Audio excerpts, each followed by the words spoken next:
ආවාසෝච කුලං ලාභෝ ගනෝ කම්මංච පංචමං අද්ධානං යාති ආබාධෝ ගන්තෝ ඉද්දීති තේදසාති. ලෝකාග්‍ර වූ සම්මා සම්බුදුරජාණන් වහන්සේ විසින් දේශනා කොට ඇති සමථ විපස්සනා භාවනා මාර්ගය අනුගමනය කරනු කැමැති යෝගාවචරයා විසින් ලොකු කුඩා පරිබෝධ සිඳ දමා භාවනාවට සෝදානම් විය යුතු වෙනවා. එයින් විශේෂ ලොකු පරිබෝධ වශයෙන් 10ක් තියෙනවා. ඒ 10 තේරුම් අරගෙන තිබීමෙන් ඒ පරිබෝධ නොවන ආකාරයට පවතින්න පුළුවන්කම ලැබෙනවා. ආවාසෝ කියන්නේ තමන්ගේ සේනාසනය. තමන්ගේ සේනාසනයෙහි වැඩි වගකීමක් තියෙන යෝගාවචරයෙකුට භාවනාව අපහසු වෙනවා. කුලං කියන්නේ තමන්ගේ ඥාති කුල සහ දායක කුල. ඒ අත්ං කෙරෙහි අධිකව ස්නේහය ඇලීම බැඳීම ඇත භාවනාවට බාධාවක් වෙනවා. ලාභෝ කියන්නේ සිව්පස ලාභය. ධර්ම දේශනා ආදීන් සුප්‍රසිද්ධ භාවයට පැමිණීමෙන් ලැබෙන ආමිෂ ලාභයන් නිසාම භික්ෂු භික්ෂුණී උපාසක උපාසිකාදීන්ගේ ලාභ සත්කාරයන් නිසාම භාවනාවට බාධා වෙනවා. ගණෝ කියන්නේ අධ්‍යාපන ක්ෂේත්‍රයේ අධ්‍යාපනය ලබන භික්ෂූන් වහන්සේලාට උගන්වමින් සිටිනවා නම් ඒකද භාවනාවට පරිබෝධයක් වෙනවා. ඒ කියන්නේ ශිෂ්‍ය භික්ෂූන් වහන්සේලා උපසම්පන්න අනුපසම්පන්න ශිෂ්‍ය භික්ෂූන් වහන්සේලා උගන්වමින් පුහුණු කරමින් ගත කිරීම භාවනාවට බාධාවක් වෙනවා. කම්මං කියන්නේ මෙතන නව කර්මාන්ත නොයෙක් කුටි සෙනසුන් ගොඩනැගිලි සංවිධානයේදී සිටියොත් භාවනාවට බාධා වෙනවා. අද්ධානං කියන්නේ දීර්ඝ ගමන් විදේශ ගමන් බොහෝ දීර්ඝ ගමන් යනවා නම් ඒකද භාවනාවට බාධාවක් වෙනවා. ඥාති කියන්නේ තවත් ඥාතීන් වශයෙන් සමාත පිහිටරෙන්න සිටින සමීපවද දරුවෝද ඥාතීන්ගේ කටයුතු සඳහා දෙදීමෙන් භාවනාවට බාධා වෙනවා. විශේෂයෙන් ශාසනික වශයෙන් ආචාර්ය උපාධ්‍යාන වහන්සේලා පවා ගිලන් වූ අවස්ථාවන් වැනි අවස්ථාවන්හිදී ඒ ඥාති පරිබෝධයේ වශයෙන් භාවනාවට බාධා වෙනවා.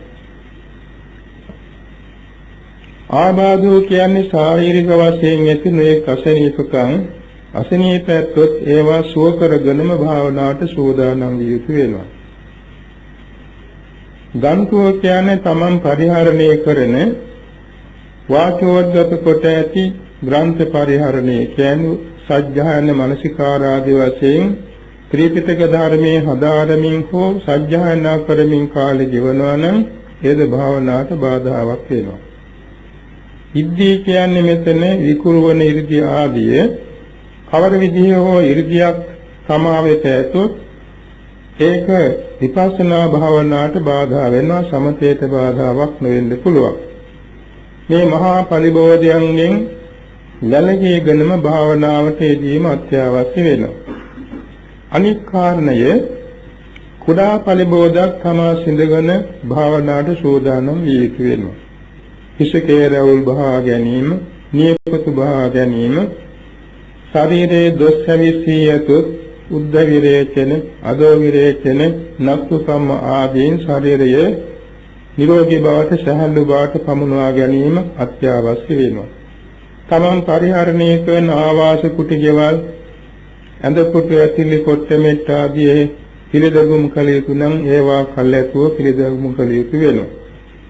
මලු පෙත්මන් හැමදේම තන් පෙරහා තැබීම, කැසිකිලි වැසිකිලි පවිත්‍රතාවෙන් තබා ගැනීම මේවා කුද්දක පරිබෝධ හැටියට හැඳින්වෙනවා. එවාගෙම කල්යාණ මිත්‍රයන් වහන්සේ නමක්ම භාවනා කමඨාන් ගැනීමට තෝරාගත යුතු වෙනවා.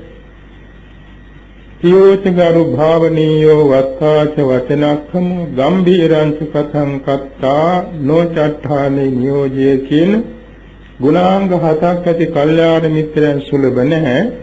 ඒ කල්යාණ මිත්‍රයෙකු සොයා ගැනීම අත්‍යවශ්‍ය වෙනවා.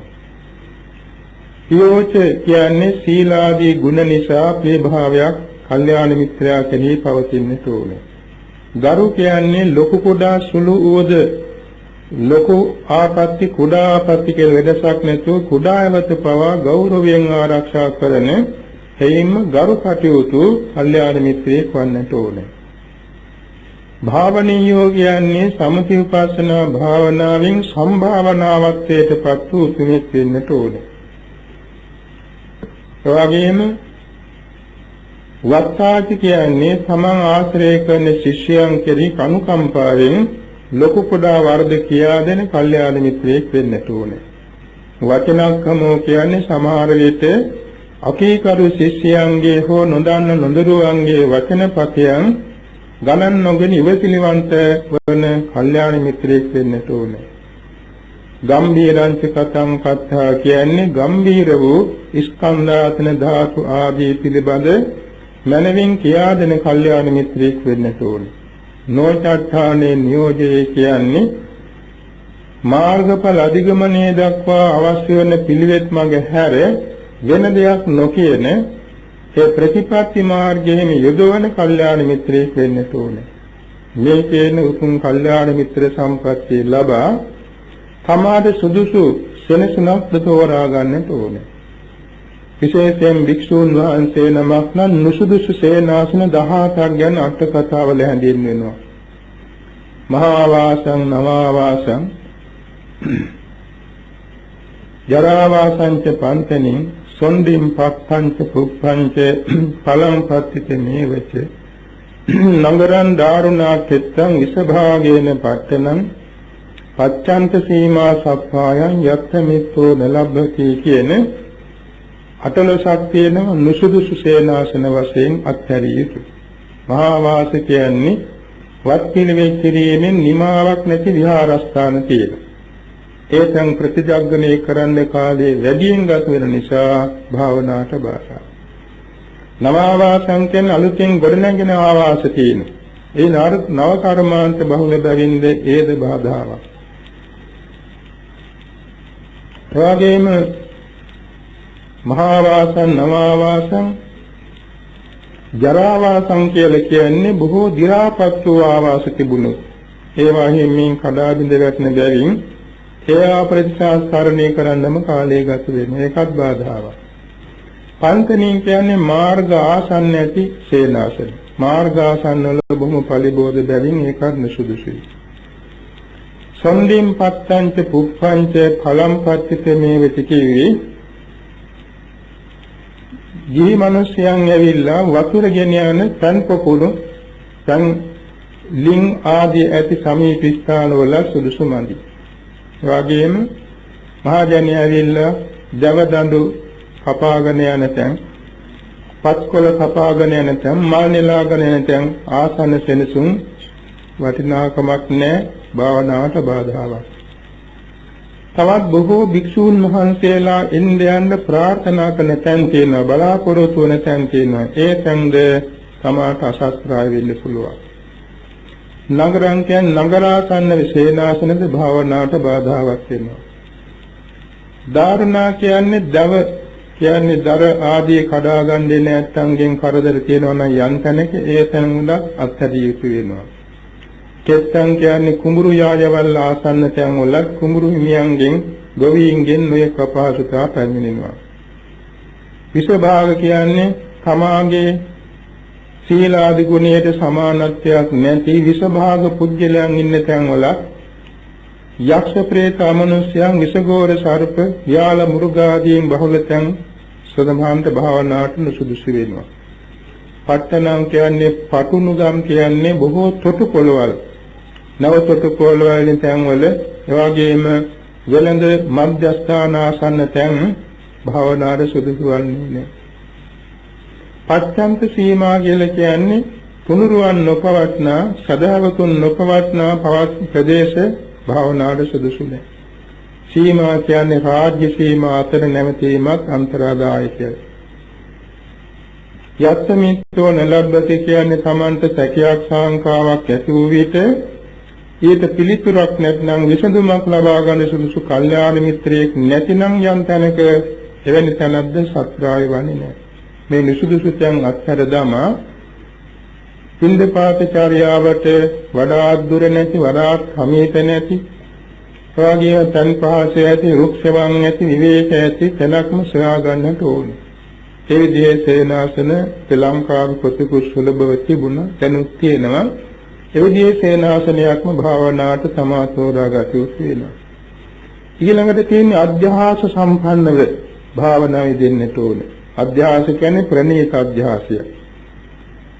සහබ්බා පසේ බුදුබා ලෝතුරා බුදුබා වැනි උසස් අධිගමයක් බලාපොරොත්තු වන සෑම උතුමෙකු විසින්ම පුරුදු කරන අධ්‍යාස හයක් තියෙනවා. එය සෑම සිල්ලතෙක්ම සෑම භාවනානුයෝගියෙක්ම අනුගමනය කළ අධ්‍යාස හයක්. අලෝභ අධ්‍යාසයච බෝධිසත්තා ලෝභයේ දෝෂ දස්සාවිනු. අදෝස අධ්‍යාසයච බෝධිසත්තා දෝෂයේ දෝෂ දස්සාවිනු. අමෝහ අධ්‍යාසයච බෝධිසත්තා මෝහයේ දෝෂ දස්සාවිනු. නෙක්ඛම්ම අධ්‍යාසයච බෝධිසත්තා ධරාවාසයේ දෝෂ දස්සාවිනු. පවිවේක අධ්‍යාසයච බෝධිසත්තා ඝන සංගනිකාය දෝෂ දස්සාවිනු. නිස්සරණ අධ්‍යාසයච බෝධිසත්තා සබ්බ භවගතේසු දෝෂ දස්සාවිනු. මේ කියන අධ්‍යාස සම්පන්න කෙනෙක් වෙන්නට ඕනේ. භාවනාවක් සපුරා ගන්නට මේ කරුණු හය අවශ්‍ය වෙනවා. අලෝභ සාගත අදහස්, අදෝෂ සාගත අදහස්, අමෝහ සාගත අදහස්, නෛෂ්ක්‍රම්‍ය අදහස්, ප්‍රවිවේක අදහස්, නිස්සරණ අදහස් බවත්වන්නට ඕනේ. ලෝභයේ දොස් දකිමින්, ද්වේෂයේ දොස් දකිමින්, මෝහයේ දොස් දකිමින්, දිවිගේ දොස් දකිමින්, ඉරිස් මැද්දේ ජීවත් වීමේ දොස් දකිමින්, සංසාරයේ සසරෙහි දොස් දකිමින් තමා ප්‍රණීත අධ්‍යාසයෙන් යුතුවම භාවනාවට වාඩි වෙන්නට බලාපොරොත්තු වන්නට ඕනේ. ඊළඟට කල්යාණ මිත්‍රයන් වහන්සේගෙන් ලැබුණු සදුපදේශයන්ගෙන් අකුරක්වත් වෙනස් නොකොට මුලැමැදාග මනවින් සිහියේ දරාගෙන ඒ උපදේශ ලැබුණු ආකාරයෙන්ම කමඨාන වඩන්නට ඕනේ.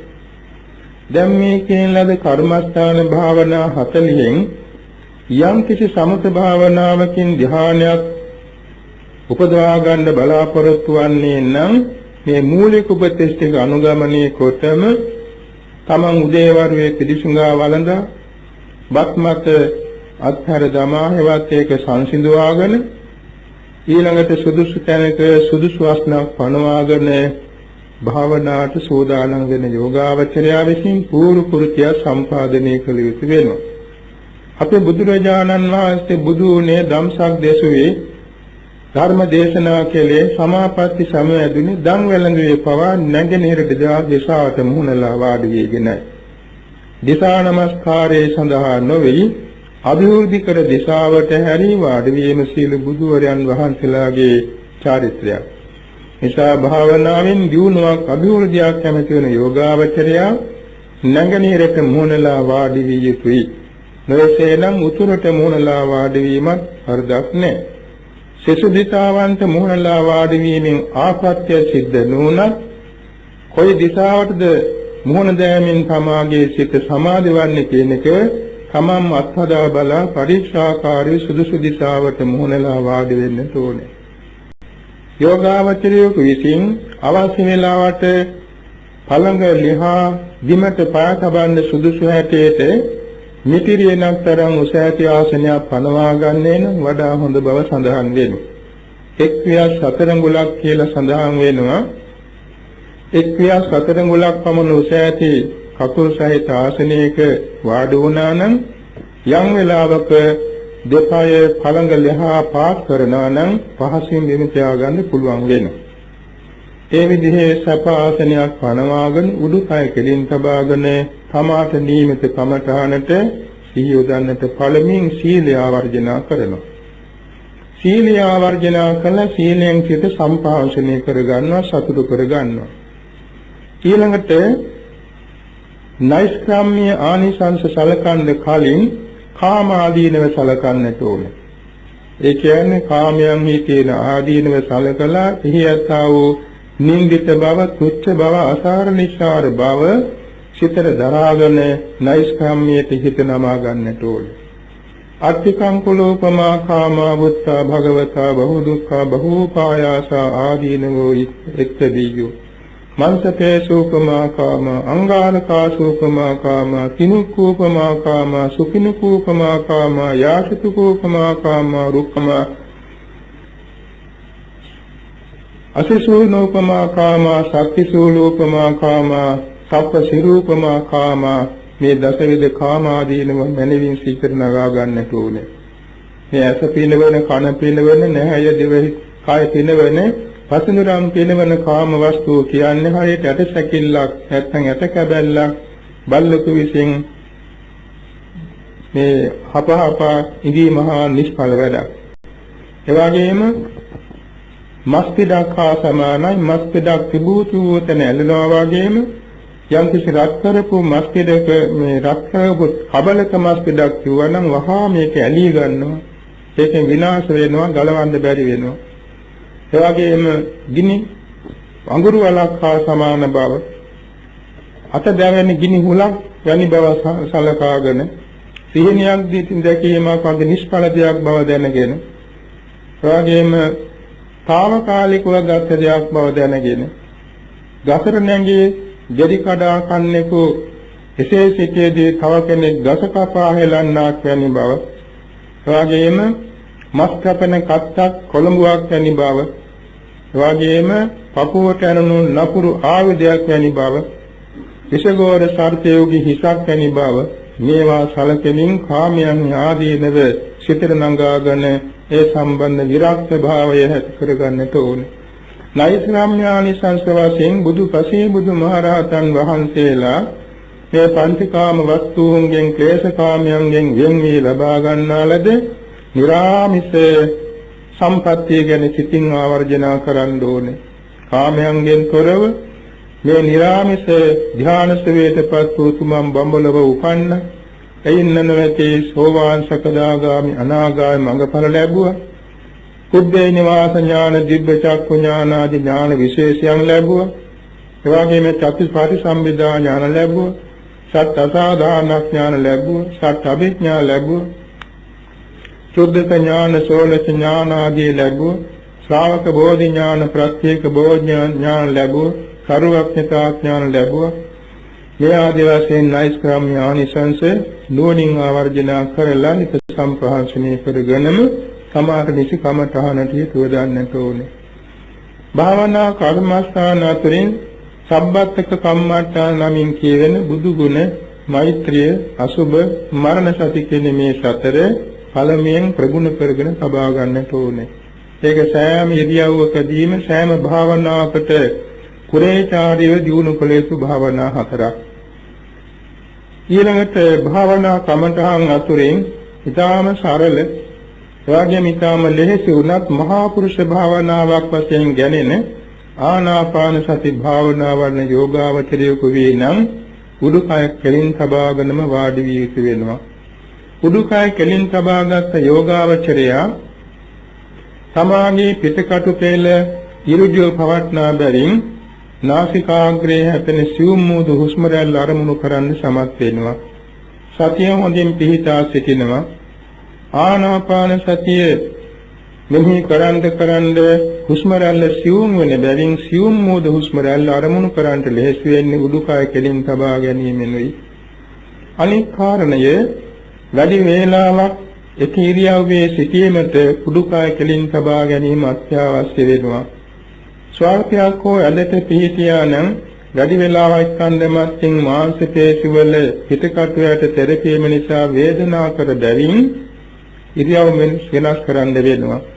ආනාපාන සති භාවනා වඩන්නෙකුට සිංහල පයෙන් පැය 3මාරක් එක ඉරියව්වේ ඉන්න පුළුවන් වීම ආසන විජය හැටියට හඳුන්වන්නේ එතෙක් වේලා ගත කිරීමෙන්ම තමා බලාපොරොත්තු වන භාවනාවේ ප්‍රගතියක් දැක ගන්න පුළුවන් වන බැවිනුයි. පැයක් සහභාගයක් තරම් කෙටි කාලයකින් ආසනය වෙනස් කරන්න ගියොත් ඉදිරියෙන් ලැබෙන්න තියෙන චිත්ත සමාධියට බාධාවක් වෙනවා. හේතුව ආනාපාන සතිය හෝ වෙනත් කමඨහනක් හෝ ආරම්භ කරන යෝගාවචරයට මුලින් විනාඩි 30ක් විනාඩි 45ක් සමාත පැයතරම් කාලය තමන්ගේ සිතේ නීවරණ යටපත් කරගන්න අවශ්‍ය වෙනවා කාලේ.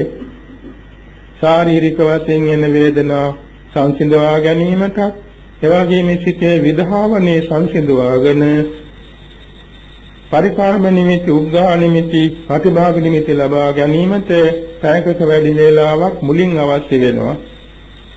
සමාධි නිමිත්ත වශීභාවයටපත් වූ යෝගාවචරයෙකුට නම් වාඩි වෙච්ච ගමන්ම ඒ සමාධි නිමිත්ත උපදවා ගන්න පුළුවන්.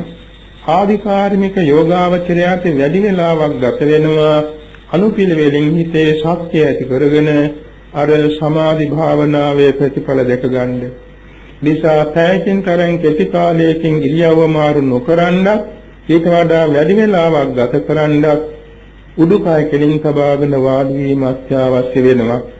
උඩුකය කෙලින් තබාගත් යෝගාවචරයේ ආස්වාස ප්‍රස්වාස අරමුණ ගැන සිහිය පිහිටුවා ගැනීම පිණිස ස්පර්ශය බලන්නට ඕන නාසිකාග්‍රයේ. දීඝෝ රසෝ චාස්තාසෝ පස්තාසෝ පිචතාදිසෝ චත්තාරෝ වන්නා වත්තන්ති නාසිකග්ගේ භික්ඛුනෝ කියන මේ අට කතා උපදේශය අනුව නාසිකා අගෙහි දීර්ඝ ආශ්වාස දීර්ඝ ප්‍රශ්වාස රස ආශ්වාස රස ප්‍රශ්වාස කියන මේ අවස්ථා හතර හොඳින් දැක ගන්නට ඕනේ. මේ දීර්ඝ ආශ්වාසයක් මේ දීර්ඝ ප්‍රශ්වාසයක් කියලා හිතන්නේත් නැහැ. මේ දීර්ඝ මේ රස ආශ්වාසයක් මේ රස ප්‍රශ්වාසයක් කියලා හිතන්නේ. හිතන්න තියෙන්නේ ආශ්වාස ප්‍රශ්වාස කියන වචනේ පමණයි. නමුත් Taman අවබෝධ කරගන්නට ඕනේ මේ දීර්ඝ හුස්ම මේ කෙටි හුස්ම කියන එක. හුස්ම හැපෙන තැන ස්පර්ශය නිමිති කරගෙන හුස්ම රැල්ලම බලන්නට ඕනේ. ස්පර්ශ වෙන ස්ථානයේ හෝ ස්පර්ශ වීම හෝ දැක්කොත් අපින් උත්සාහ ගත්තොත් සමාධියට බාධාවක් වෙනවා. හේතුව අපට අවශ්‍ය වන්නේ ආස්වාස ප්‍රස්වාස කියන මේ සම්මුති අරමුණයි. ඒ සම්මුති අරමුණ හැපීම නොවේ, හැපෙන ස්ථානයේ නෙමෙයි ආශ්වාස ප්‍රශ්වාස හුස්ම රැල්ලයි. ඒ හුස්ම රැල්ලේ තියෙන වර්ණයක්, ඒ වර්ණය හැට නොපෙනුනත් හිතට අරමුණු වෙනවා. ආශ්වාස ප්‍රශ්වාස අරමුණේ හුස්ම රැල්ලේ වර්ණයේ වශයෙන් ගැදෙන්නේ සුදු පාටක්. ස්වල්ප වේලාවක් අනිවිහෙතන වී ආශ්වාස ප්‍රශ්වාස දෙක කෙරෙහි සිටියේ පිහිටුවාගෙන සිටීමේදී ලා සුදක් වැනි වර්ණයක් පළමුවෙන් සිතට අරමුණු වෙනවා. ඒ හඳුන්වනවා පරිකර්ම නිමිත්ත කියලා. ඒ පරිකර්ම නිමිත්තම සෑහීමකටපත් නොවි ආශ්වාස ප්‍රශ්වාස අරමුණේ තවත් දුරට එහි මුල මැද අග පේන හැටියට සිහිය පවත්වාගෙන යාමේදී උග්ඝහ නිමිත්ත කියන අවස්ථාව දකින්න පුළුවන්.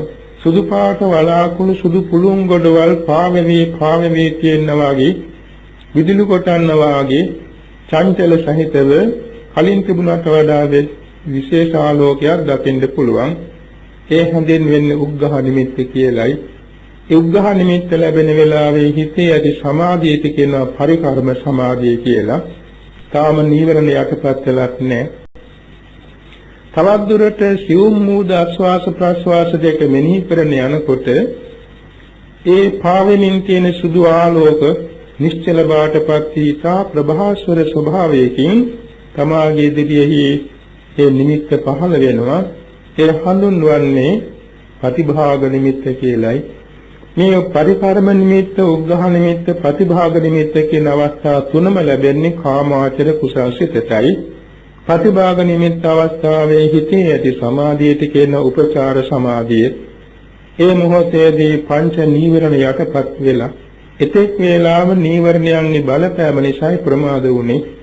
නීවරණ කියන්නේ කාමච්ඡන්ද කියන ආශාව, ව්‍යාපාදයෙන් නුරුස්සන බව, තීන මිද්ද කියන්නේ අලිමැලි දුබලකම, උද්ධච්ච කුක්කුච්ච කියන්නේ විසිරීම හා පසුතැවිල්ල, විචිකිච්ඡා කියන්නේ සැකේ සංකාව.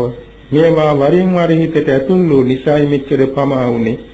මේවා යටපත් වූ පමණින්ම ප්‍රතිභාග නිමිත්ත පහළ වෙනවා.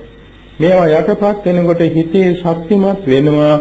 කුසල විචාරකය, කුසල විචාරය, කුසල ප්‍රීතිය, කුසල සුඛය කුසල ඒකාග්‍රතාව කියන ධානාංග පහ. කාමාචර කුසාසිතක ඇති බැවින් චිත්ත වීතියෙන් වීතියට මේක බිඳී ගියත් කුසල චිත්ත වීති පරම්පරාවක් එක්වැනිව පහළ වෙනවා. ඒ නිසා ඒ මොහොතේ පවත්නා ප්‍රතිභාග නිමිත්ත නිශ්චලව එවාගේ ප්‍රභාස්වරව පවතිනවා. නමුත් යෝගාවචරයට මුලින්ම ලැබෙන ප්‍රතිභාග නිමිත්ත වැඩි වේලා නොපැවතී බිඳී යන්න පුළුවන්. ඒ ගැන කලකිරෙන්නේ නැතුව ඉරියව්ව මාරු කරන්නේ නැතුව නැවත නැවතත් ආස්වාස ප්‍රස්වාස අරමුණේම සිහිය පිහිටුවා ගත යුතු වෙනවා. ආස්වාස ප්‍රස්වාස අරමුණේ සිහිය පිහිටුවා ගන්න යාමේදී ඒ බිඳි බිඳී ගිය ප්‍රතිභාග නිමිත්ත නැවතත් යථා ස්වરૂපයෙන් පහළ වෙනවා.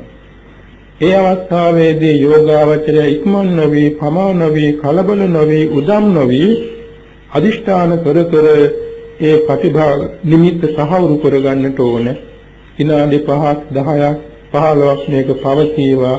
මේ ටිකෙන් ටික වේලාව දික් කරමින් වැඩි වේලාවක් ප්‍රතිභාග නිමිත්ත සඳවා ගැනීමට, පිහිටුවා ගැනීමට, වශීභාවට පමුණවා ගැනීමට පුරුදු වීම අවශ්‍යයි. ප්‍රතිභාග නිමිත්ත වශීභාවට පමුණවා ගත්තේ නම් ඉන් අනතුරුව අර්පණා සමාධි ලබා ගැනීම පහසු වෙනවා. ප්‍රතිභාග නිමිත්ත අවස්ථාව නීවරණයන්ගෙන් තොර බැවින් උපචාර සමාධියක් වන බැවින් උපචාර සමාධියෙන් වැඩි වේලාවක් පවත්වාගෙන යාමේදී නීවරණ බොහෝසෙන් යටපත් වීම නිසා ප්‍රථම ධානයේ නැමැති අර්පණා සමාධිය මුලින් ලබා ගන්න පුළුවන්. ඉතින් මේ සරල වශයෙන් කෙටියෙන් සංක්ෂේපයෙන් හඳුන්වූ මේ උතුම් පිළිවෙත් මඟ නැවත නැවත අපි කල්පනා කරමින් එවැගේම සාකච්ඡා කරමින් නිවැරදිව තේරුම්ගෙන ඊටාම සියුම් වූ අඩුපාඩුකම් ඉවත් කරමින් සියුම් වූ උපදේශ අනුගමනය කරමින් මේ ප්‍රතිපා නෙලා ගන්න අධිෂ්ඨාන කර යුතු වෙනවා. ඒ ආනාපාන සති භාවනාවෙන් රූපාචර ධ්‍යාන සමාපatti 4ක් උපදවා ගන්න පුළුවන් වෙනවා. පළමුවෙන්ම මේ උග්ඝහ නිමිති ප්‍රතිභාග නිමි අවස්ථාවන් ලබාගත් යෝගාවචරයාට ඊළඟට ආනාපාන සති ප්‍රතිභාග නිමිත්ත වශීභාවට පමුණවාගෙන ආවර්ජනා කළ යුතු වෙනවා. මේ ආනාපාන ප්‍රතිභාග නිමිත්ත අරමුණෙහි විතක්ක විචාර ප්‍රීතිසුඛේ කාග්‍රතා සහිත ප්‍රථම ධ්‍යාන අර්පණාවෙන් සිත සමාධිගත වේවා කියලා වරක් අදිෂ්ඨාන කරගෙන ආස්වාස ප්‍රාස්වාස අරමුණේ සිහිය පිහිටුවා ගන්නට ඕනේ. එසේ සිහිය පිහිටුවාගෙන ඊතා සියුම් වූ හුස්ම රැල්ල කෙරෙහි මනා සිහියෙන් ඉදීමේදී එකවරටම අරමුණ කෙරෙහි ගිලා බැස්සක් මෙන් ප්‍රණීත වූ සැපයක් ප්‍රීතිය සහිතව චිත්ත ඒකාග්‍රතාව ස්වනිකව පහළ වෙනවා. ඒක එක චිත්තක්ෂණයයි. අයමත් ඒ විදිහට ආවර්ජනා කරමින් ඒ ලබා ගන්න බලාපොරොත්තු වන අර්පණා උපදවා ගන්නට ඕනේ. සියවරක් දහස් වරක් හරි ඒ ආවර්ජනා කරමින් නැවත නැවත එකම ඉරියව්වේදී ඒ සමාධිය නැවත නැවත පහළ කර ගන්නට ඕනේ.